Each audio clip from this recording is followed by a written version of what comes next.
সময়টা অক্টোবর মাসের এক সন্ধ্যা। রোহিণী একা বসেছিল তার বিউটি পার্লার সাজঘরে।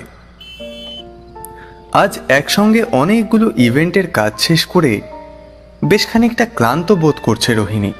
সে অপেক্ষা করছে তার শেষ ক্লায়েন্টের জন্য।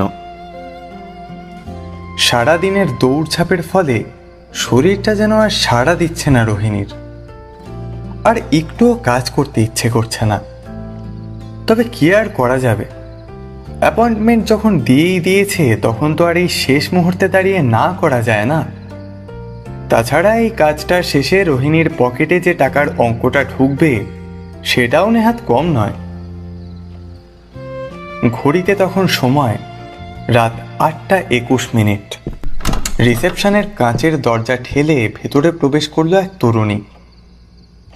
রোহিণী আর কোনো কথা না বাড়িয়ে ক্লান্ত শরীরটাকে সান্ত্বনা দিয়ে নিজের কাজে লেগে পড়ল। বেশ কিছুক্ষণ সময় নিয়ে সামনে বসে থাকা মেয়েটিকে বিয়ের সাজে সাজিয়ে দিল রোহিণী।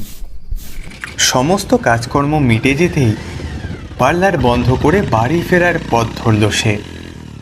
বাড়িতে ঢুকতেই রোহিণী দেখতে পেল ড্রয়িং রুমে বসে বাবা টিভিতে খবর দেখছেন। সেই মুহূর্তে টিভিতে দেখা যাচ্ছে একটা দৃশ্য, একটা অ্যাক্সিডেন্ট স্পট।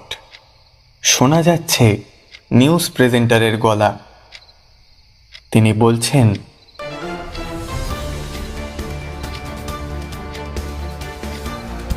আজ বিকেলে আনুমানিক 5:30 নাগাদ জিটি রোডে ঘটে যায় একটি মর্মান্তিক দুর্ঘটনা। একটি ট্রাক নিয়ন্ত্রণ হারিয়ে সরাসরি এসে ধাক্কা মারে রাস্তার ধারে দাঁড়িয়ে থাকা একটি মারুতি 800-কে। ট্রাকটির বিশেষ কোনো ক্ষয়ক্ষতি না হলেও সূত্রে জানা গেছে ওই গাড়িটির ভেতরে থাকা 3 জনই ঘটনাস্থলে মারা গেছেন। ঠিক সেই মুহূর্তে টিভি স্ক্রিনে ভেসে ওঠে একটা ছবি। রোহিণীর বুকটা হঠাৎ কেঁপে ওঠে। সে দেখতে পায় সেই মেয়েটাকে, যাকে সে মাত্র কিছুক্ষণ আগে বিয়ের সাজে সাজিয়ে এসেছে।